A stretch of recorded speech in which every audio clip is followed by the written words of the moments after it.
এই সুবাদে আমি নিচ্ছে টু পাই। কি ব্যাপার, দাওয়াত দিয়ে নিয়েছেন, বাদ দেওয়া বলেছেন, তরকারি কই? আরে মজনু তরকারি দে। হুজুর হুজুর একটা কথা জিজ্ঞেস, কি ঘটনা হলো মরা মুরগি খাওয়া হালাল না হারাম? নাউজুবিল্লাহ, আস্তাগফিরুল্লাহ। মরা মুরগি খাওয়া তো শরীয়তে সম্পূর্ণ হারাম। তাইলে হুজুর এটা একটু সমস্যা আছে। হারাম জিনিস স্পর্শ না করাই ভালো। এটা নিয়ে যান, নিয়া ভালো তরকারি নিয়ে আসেন, যান। অন্য তরকারি তো হুজুর নাই, আছে আলু ভর্তার ডাইল, এটা খাইবেন? আর অন্য কোনো তরকারি নাই? না হুজুর, অন্য কোনো তরকারি নাই। তাহলে মরা মুরগি তরকারি একটু এদিকে দেন, দেন দেন। এই শরীয়তে জুল খাওয়া কোনো অসুবিধা নাই।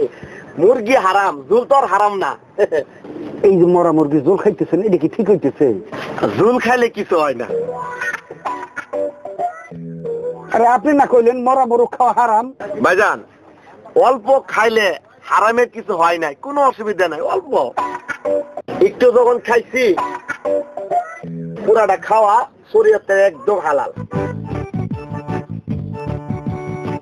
হুজুর আপনি এটা কি করলেন? আজটা মুরগির রান্না কসকস করে খাই ফেলাইলেন, এই হারাম জিনিস সামনে খাইলেন?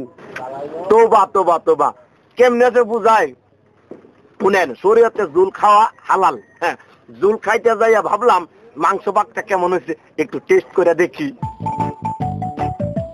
টেস্ট করতে যাই ঝামেলায় পড়ে গেছি। টেস্ট যখন একটু ভালো লাগতেছে, ফাইনালি জিহ্বাটা ধরে রাখতে পারলাম না। শরীয়তে আছে একটু খাইলে পুরোটা খাইতে হয়, তাছাড়া আমি তো ইচ্ছা করে খাই নাই, ঠেকাই পয়রা খাইছি, খাইতাছি আর কি। হুজুর একটা কথা কই, এই আপনি যে মুরগিটা খাইলেন, এটা কি শরীয়ত মানবো? ওই মিয়া মাথা মোটা বলো, আপনি শরীয়তের কি বুঝেন? আমরা শরীয়ত তৈরি করি, আমাদের কাছে শরীয়তের কারখানা আছে। শুনেন, আপনি যদি আর একটু সদর বদর করেন, শরীয়তের গিটের মধ্যে ফালায়া আমারে মরা মুরগ খাওয়ানোর অপরাধে 200 টাকা জরিমানা লমু, বুঝছেন? আল্লাহু আমিন। রব্বানা আতিনা ফিদ দুনিয়া হাসানাতাও ওয়া কিনা আযাবান্নার। হে পরওয়ারদিগার, যারা আমারে মরা মুরগি খাওয়াইছে, তারা যাতে মরা মুরগের মতো মইরা সাফ হইয়া যায়।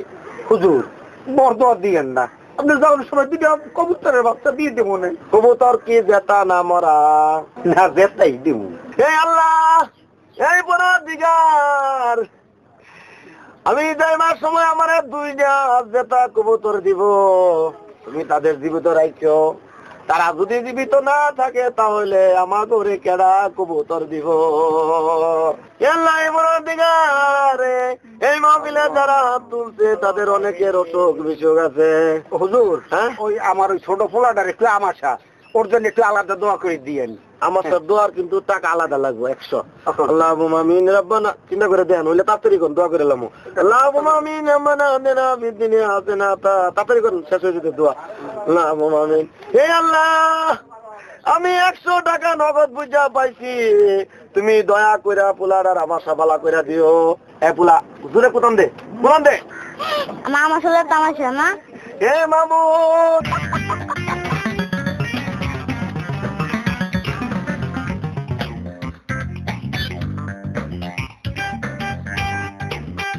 আমি শরীয়তপুরের শরীয়ত মোল্লা, সবাই রে নিয়া দোয়া করতেছি। তুমি শরবত নিয়ে আইছো? এ আল্লাহ, বসো বসো। এই পোলারের আমারটা ভালো হইতে না হইতে শরবত নিয়ে আইছে, কত ভালো পোলা গো আল্লাহ। কিন্তু মুরগি খাওয়ার পর পেটটা, এই আমার পেটটা ফুটফুট করতেছে, তুই খাই ফেল। আল্লাহ আমিন। কিরে এমন করতেছ? শরবত ঠিক আছে? ঠিকই আছে, তবে লবণ